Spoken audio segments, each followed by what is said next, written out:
Assalamualaikum warahmatullahi wabarakatuh. Selamat pagi, Pehaba Syedara. Kembali hadir bersama Anda dalam Berita Aceh. Saya, Akbar Hazana. Rangkaian berita aktual, tajam, dan terpercaya akan kami hadirkan untuk Anda. Dan berikut 3 berita utama pagi ini.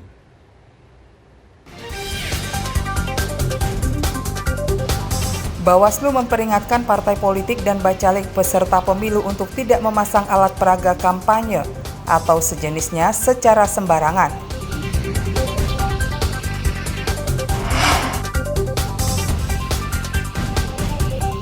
Warga Gampung Pande, Kota Banda Aceh menolak pembangunan instalasi pengolahan air limbah karena dapat merusak situs sejarah.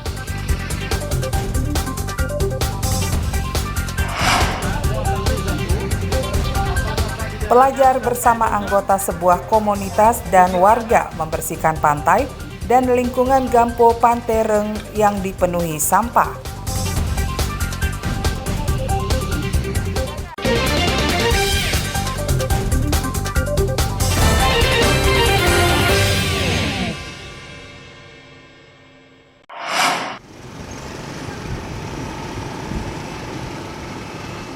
Badan Pengawas Pemilu Kabupaten Bener Meriah mengingatkan para pengurus partai politik, parpol peserta pemilu, dan bacalek untuk menertibkan alat peraga kampanye atau APK atau sejenisnya yang telah dipasang di fasilitas umum. Pemasangan APK tidak boleh dilakukan sembarangan sehingga mengganggu kenyamanan warga. Peringatan tersebut dikeluarkan menyusul kawasan Redelong, ibu kota Kabupaten Bener Meriah, mulai dipenuhi APK parpol dan bacalek. Sepanjang jalan protokol ibu kota Bener Meriah, APK dipasang sembarangan tanpa mengindahkan ketertiban dan keindahan kota. Bawaslu Kabupaten Bener Meriah telah menyurati pengurus partai politik dan bacalek agar tidak memasang APK atau menyerupai APK sebelum tahapan kampanye ditetapkan KPU RI. Peserta pemilu diminta agar menahan diri sampai tahapan kampanye dimulai atau saat penetapan daftar calon tetap oleh KPU. Kalau untuk sementara ini kita sudah menghimbau kepada seluruh partai politik untuk menertibkan alat peraganya. Karena ini belum masanya menaikkan alat peraga.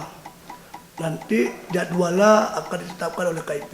Kapan mulai tahapan kampanye baru bisa dinaikkan alat peraga. Kita sudah menghimbau kepada seluruh partai politik untuk menertibkan.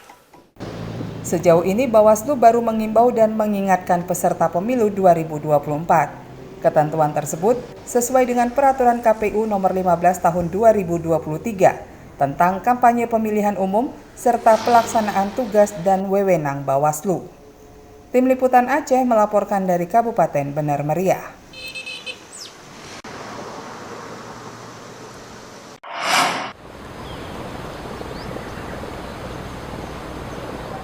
Warga Gampung Pande, Kecamatan Kutaraja, Kota Banda Aceh menolak pembangunan instalasi pengolahan air limbah atau IPAL karena dikhawatirkan merusak situs sejarah.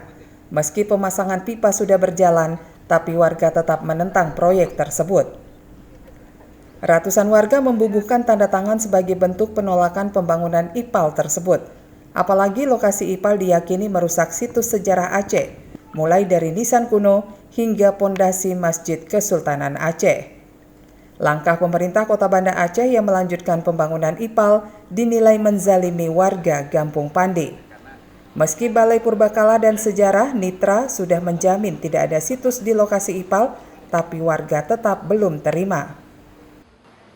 Mengenai pembangunan IPAL Gampung Pande, yang pertama saya sampaikan bahwasannya warga itu tetap menolak lokasi pembangunan IPAL. Karena pada situ jelas banyak tersebar situs-situs cagar budaya. Bahkan di lokasi pembangunan IPAL itu ada satu pondasi masjid tua yang umurnya lebih tua daripada masjid raya. Yang seharusnya kita pugar, kita buat taman ataupun penghijauan dan lain-lain. Ini kok kita buat IPAL kan lain jadinya. Sementara itu, pengamat sejarah Aceh Mawardi Usman mengatakan lokasi IPAL berada di kawasan yang diyakini sebagai situs sejarah Aceh. Padahal masih banyak lokasi lain yang bisa dipilih. Dulu pernah kami mengusulkan untuk pindah waktu belum sebesar ini. Jadi alhamdulillah dulu udah di stop dan kita sudah mendatangkan beberapa anggota dewan ke sini dari pusat dan kita sudah mendatangkan penelitian. Katanya nggak ada data. Kami udah kasih data.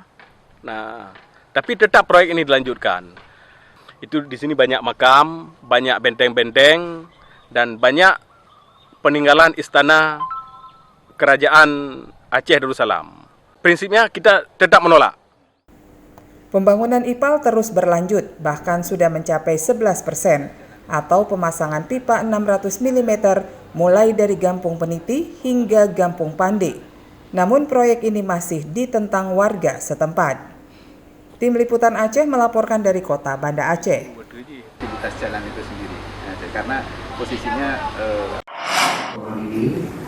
sehingga tidak meluas. Kericuhan antara mahasiswa Pantai Barat Selatan dengan kawasan Tengah Aceh akhirnya didamaikan. Kedua belah pihak bertemu di Mapolresta Banda Aceh dan sepakat tidak lagi memperpanjang perselisihan yang dipicu pertandingan futsal akhir pekan lalu. Mediasi dihadiri pimpinan daerah dari 5 kabupaten bersama tokoh masyarakat dan para ketua paguyuban mahasiswa serta perwakilan mahasiswa yang terlibat perseteruan. Perselisihan yang melibatkan mahasiswa Kabupaten Bener Meriah, Aceh Tengah, dan Gayo Lues dengan Kabupaten Aceh Barat Daya dan Aceh Selatan diselesaikan secara restoratif justice atau keadilan restorasi.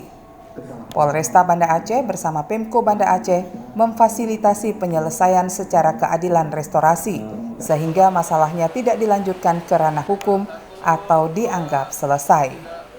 Bahwa kita sudah melakukan perdamaian pada hari ini, deklarasi damai dan penyelesaian pakai berita acara antar pihak itu di 5 kabupaten, yaitu dari Gayo Lues, dari Bener Meriah, dari Aceh Tengah, dari Abdia dan Aceh Selatan. Alhamdulillah seluruh tokoh-tokohnya, mahasiswanya dan semua yang terlibat menyepakati untuk diselesaikan secara damai dan terkait dengan proses hukum diselesaikan secara restoratif justice.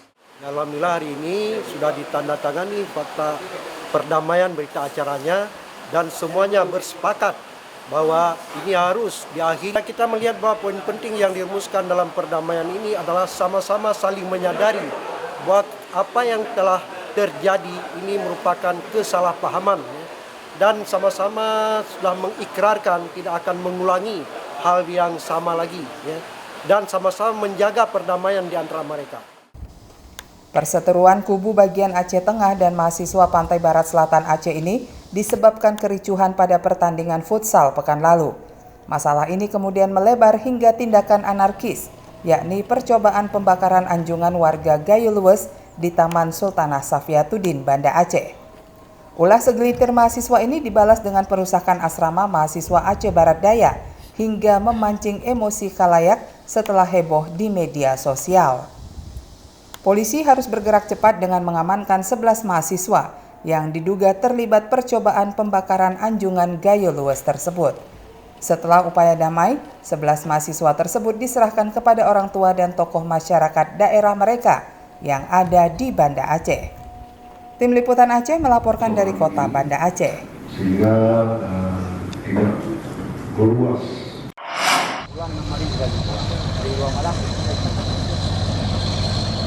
Maraknya pendatang ilegal dan terdampar di perairan Aceh mendorong TNI Angkatan Laut Lana Lok Semawe meningkatkan patroli. Patroli terpadu di perairan kota Lok Semawe untuk mengantisipasi imigran gelap masuk melalui jalur laut, khususnya perairan bagian timur Aceh. Dalam operasi ini petugas memeriksa kapal nelayan yang sedang beraktivitas di laut. Pemeriksaan ini untuk mencegah penyelundupan barang terlarang ke wilayah Indonesia, khususnya Aceh. Patroli laut yang melibatkan puluhan prajurit TNI ini menggunakan KAL Biren atau kapal angkatan laut yang selama ini berjaga dan berpatroli di Laut Lok Semawe. Selama patroli, Lana Lok Semawe bekerja sama dengan nelayan.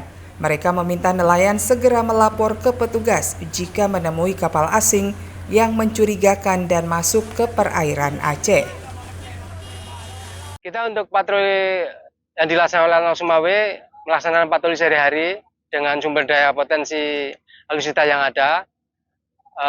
dengan pembagian sektor wilayah, mulai wilayah-wilayah postal dari Sigli sampai dengan Aceh Tamiang, baik pagi, siang maupun malam, sebagai upaya melaksanakan pengamanan wilayah laut.